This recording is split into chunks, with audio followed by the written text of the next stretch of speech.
Hello students, myself Karthik Patel and welcome to my YouTube channel Mathematics. This is the lecture number 2 for transportation and आज हम सीखने वाले हैं human heart के बारे में।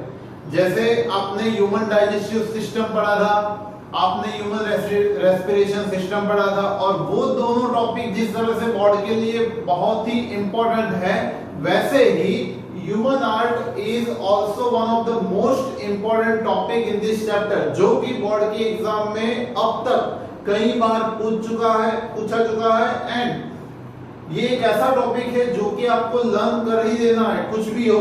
और इसकी फिगर जो मैंने यहाँ पे बनाई हुई है उस तरह से आप ह्यूमन हार्ट की इजी वे में फिगर बना सकते हो। ओके, सबसे पहले हम समझेंगे ह्यूमन हार्ट के सारे ऑर्गन्स, मतलब कि सारे पार्ट्स के बारे में, उसका कंस्ट्रक्शन समझेंगे, हर एक का वर्किंग समझेंगे और उसके बाद लास्ट में हम ह्यूमन हार्ट की पंपिंग एक्शन समझने वाले हैं।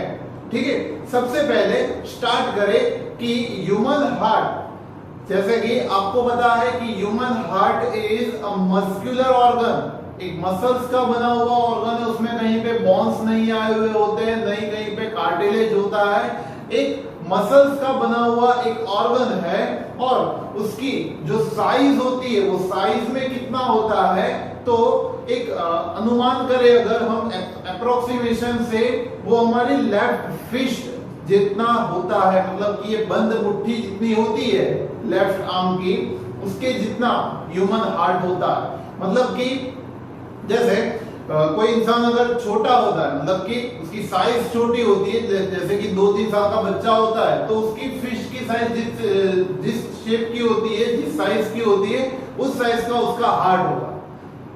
जितनी बड़ी आपकी साइज होगी उसके हिसाब से आपका हार्ट उतना बड़ा होगा। ठीक है, लेकिन इसमें ये क्वेश्चन पूछने की जरूरत किसी को नहीं होनी चाहिए कि सर किसी का लेफ्ट हैंड कट चुका हो तो क्या हार्ट नहीं होता, वो बहुत ही वाहियात क्वेश्चन होगा। ठीक है, सो ह्यूमन हार्ट बहुत ही इंपॉर्टेंट थियरी है। उसकी जो साइज होती है वो हमारी लेफ्ट आर्म की फिस्ट जितनी होती है, क्लोज फिस्ट जितनी होती है, बंद मुट्ठी जितनी उसकी साइज होती है। उसके अलावा उसके 4 चैम्बर होते हैं जो कि आप स्टैंडर्ड 9 में पढ़ के आए हो। Human heart is a 4 chambered, 4 chamber होते हैं, 2 ऊपर होते हैं, 2 नीचे होते हैं। 4 चैम्बर्ड हार्ट होता है, उसमें जो अपर रीजन होता है उसको बोलते हैं एट्रियम। अपर रीजन जो होता है उसको एट्रियम बोलते हैं। एट्रियम की जो वॉल थिकनेस होती है, ये जो मैंने फिगर बनाई है, वो फिगर भी इसी तरह से बनाई है ताकि आपको ये थियरी पूरी की पूरी इसमें ही समझ में आ जाए। अगर फिगर अच्छे से आपने समझ ली होगी तो थियरी आपके दिमाग में बैठी जाएगी। एट्रियम्स जो होते हैं, चाहे वो लेफ्ट एट्रियम हो, LA का मतलब होता है लेफ्ट एट्रियम, RA का मतलब होता है राइट एट्रियम। अब अगर लेफ्ट एट्रियम है या राइट एट्रियम है फर्क नहीं पड़ेगा, बट उसकी जो वॉल थिकनेस होगी वो वॉल थिकनेस कम होती है रिस्पेक्टिव टू वेंट्रिकल्स। जो नीचे का पार्ट होता है, नीचे के जो चैम्बर होते हैं उनको बोला जाता है वेंट्रिकल्स।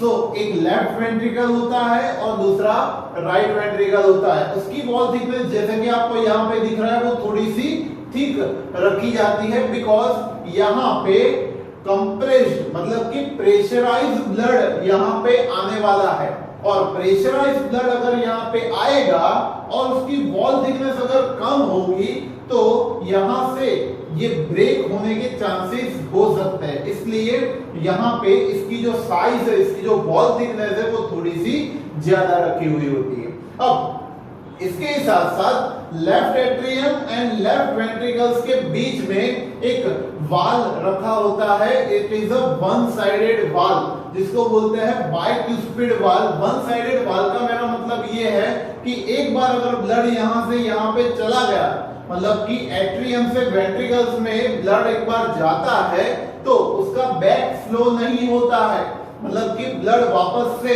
वेंट्रिकल्स के थ्रू एट्रियम में नहीं जा सकता है। उस तरह के वन साइडेड वाल्व्स होते हैं। जो लेफ्ट साइड में बाइक्यूस्पिड वाल्व के फॉर्म में होता है और राइट साइड में ट्राइक्यूस्पिड वाल्व के फॉर्म में यहां पे प्रेजेंट होता है।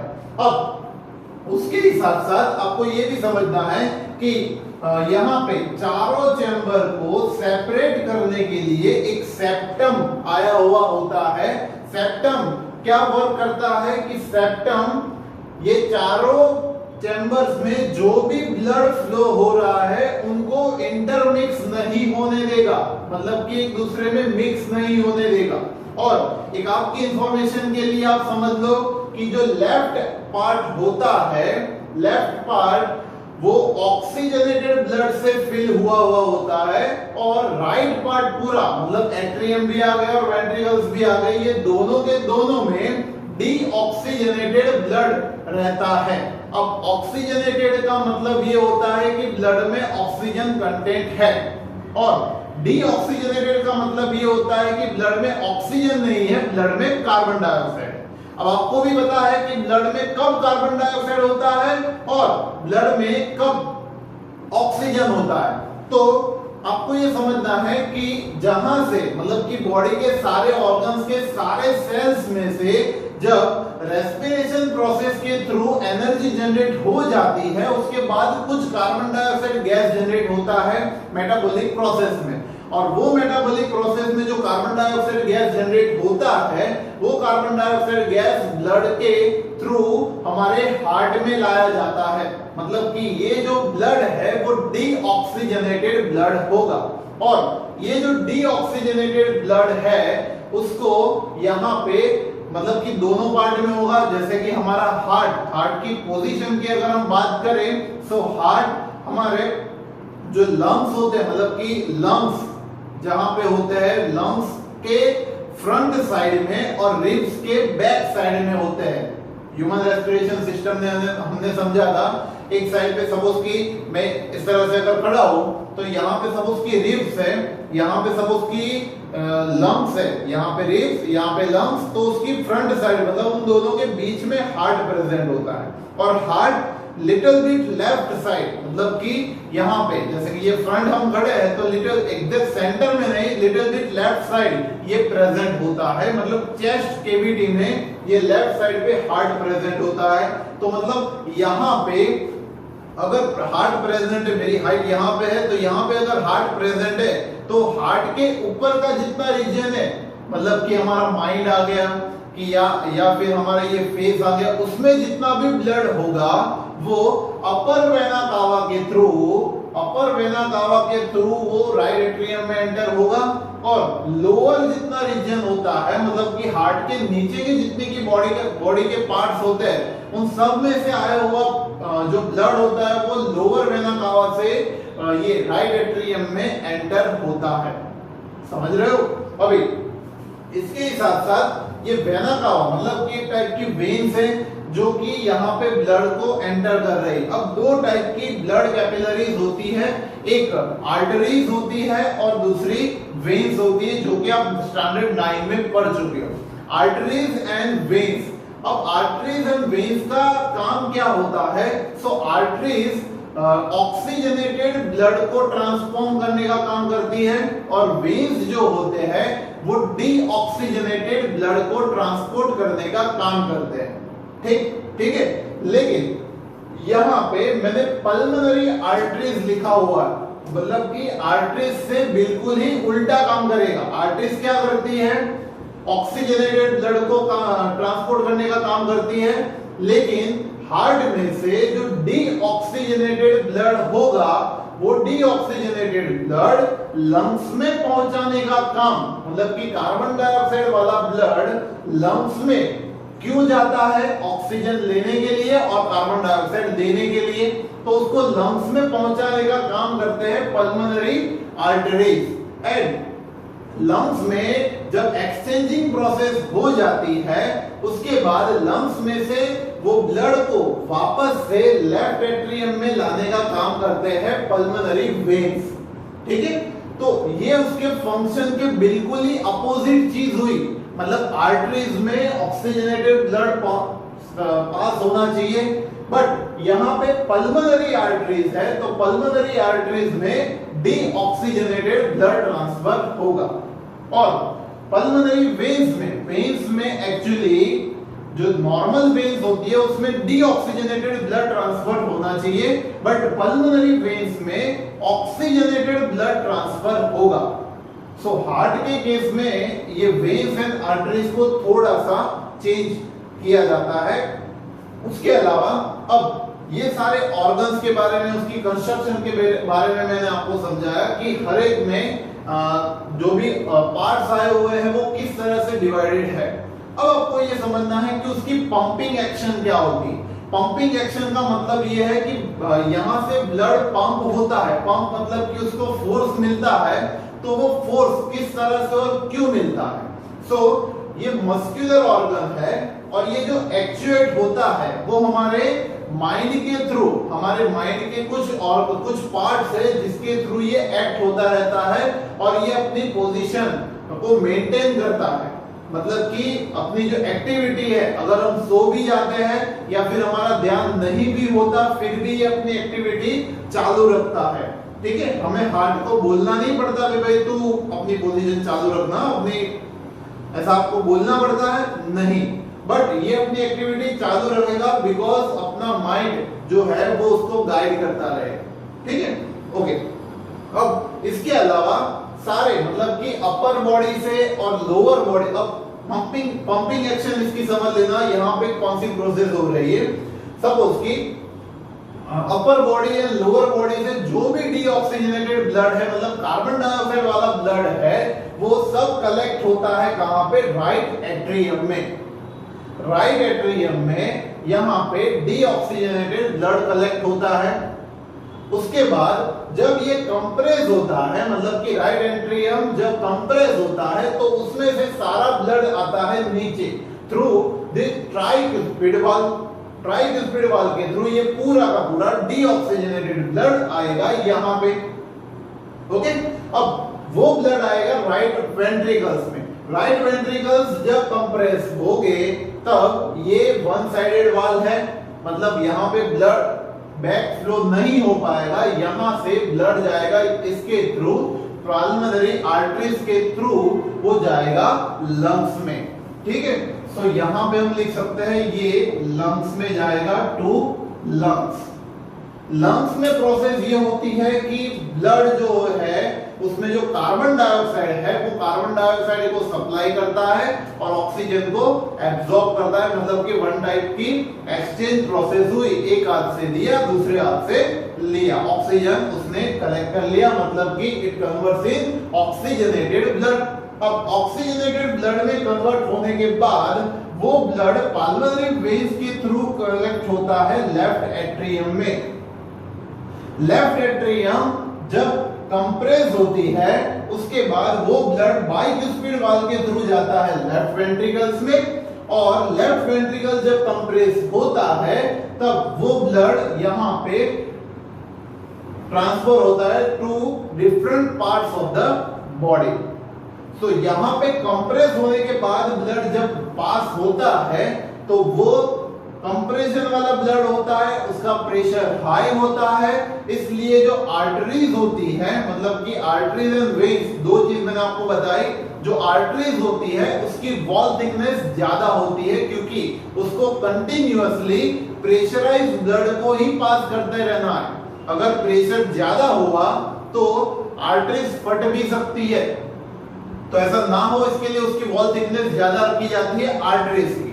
और वेन्स की जो वॉल थिकनेस है वो वॉल थिकनेस कम होती है एज कंपेयर टू आर्टरीज, क्योंकि उसको डीऑक्सीजनेटेड ब्लड को ही ट्रांसफर करना है, उसका प्रेशर इतना ज्यादा नहीं रहता, जिसमें हार्ट से निकलने वाला ब्लड का प्रेशर जितना होता है उतना प्रेशर वेन्स में आपको देखने को नहीं मिलता है। इसके लिए वेन्स की जो वॉल थिकनेस होती है वो बहुत ही कम होती है।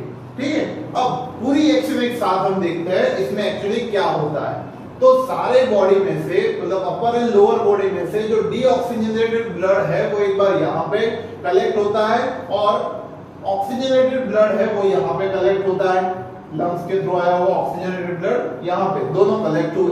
अब आपने सुना होगा जो हार्ट बीट हमारी होती है, हार्ट बीट में धक धक इस तरह से होता है। तो एक बार जो कंप्रेशन प्रोसेस होती है तो वहां पे ये कंप्रेस हो गया, ये पूरा कंप्रेस हुआ और ये कंप्रेस हुआ तो उसका ब्लड पूरा नीचे गया, मतलब यहाँ पे ऑक्सीजनेटेड गया, यहाँ पे डीऑक्सीजनेटेड गया। वापस से जब कंप्रेशन प्रोसेस होती है तो यहाँ से ब्लड अपनी अपनी पोजीशन पे निकल जाता है। और आप सोच सकते हो कि सर ये प्रोसेस कंटिन्यूअसली चलती रहती है। जी हाँ, ये कंटिन्यूअसली प्रोसेस चलती रहती है और एक बार में जो ब्लड आता है उसका कंटेंट बहुत ही कम होता है। बिकॉज़ आप समझ सकते हो अगर इतनी साइज का है, उसके भी 4 चैम्बर है, तो एक चैम्बर में आने वाले ब्लड की कंटेंट जो होगा वो कितना होगा? एक चम्मच में आप जितना पानी भरोगे उतना ही ब्लड एक बार में एक चैम्बर में आ पाएगा।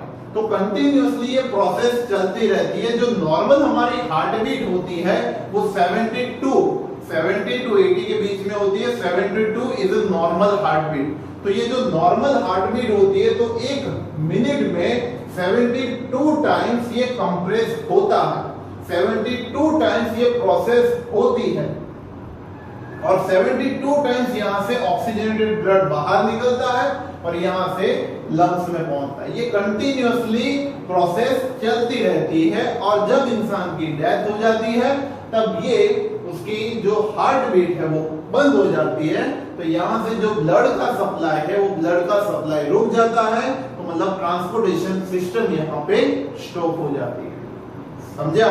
सो इस तरह से ह्यूमन हार्ट वर्क करता है। बहुत ही इंटरेस्टिंग इसकी वर्किंग है, लेकिन यहां से कहीं पे भी बैक फ्लो नहीं होता है। ठीक है? अब ये सारा जो मिक्सिंग, ये सारा जो वर्किंग होता है उसमें एक सेप्टा प्रेजेंट होता है जिसकी वॉल थिकनेस हाई रहती है। बिकॉज वेंट्रिकल्स में से ऑक्सीजनेटेड और प्रेशराइज ब्लड को यहाँ पे ट्रांसफर करना होता है हमें। तो प्रेशर ज्यादा होने की वजह से ये टूट के एक दूसरे में मिक्स ना हो जाए, इसलिए जो सेप्टम होता है उसकी थिकनेस बहुत ही ज्यादा रखी जाती है। ठीक है? जिसकी वजह से ये टूटता नहीं है और ये अपना वर्क कंटिन्यूअसली चालू रहता है। आप समझ सकते हो कि इसकी वर्किंग कितनी है। आप कैलकुलेशन लगा सकते हो कि 24 आवर में कितनी मिनट्स होती है और 24 आवर में जितनी मिनट्स है वो एक मिनट में 72 टाइम ये हार्ट बीट करता है। तो उसमें 72 इंटू 24 इंटू उसके मिनट्स में आप कन्वर्ट करोगे उतनी टाइम इसकी हार्ट बीट होगी, उतनी बार एक दिन में ब्लड हमारा ट्रांसफर होता रहता है। तो ये पूरी प्रोसेस है ह्यूमन हार्ट की। इसकी थियरी में आपको पीडीएफ के फॉर्म में भेज रहा हूं, लिख के लर्न करना है और ये फिगर ड्रॉ करोगे तो आपको समझने के लिए भी इजी रहेगा और फिगर से ही आप समझ सकते हो कि वर्किंग किस तरह से हो रही है। ठीक है? अगर ये वीडियो पसंद आया है तो लाइक करें, इसको शेयर करें और मेरे चैनल को सब्सक्राइब करें।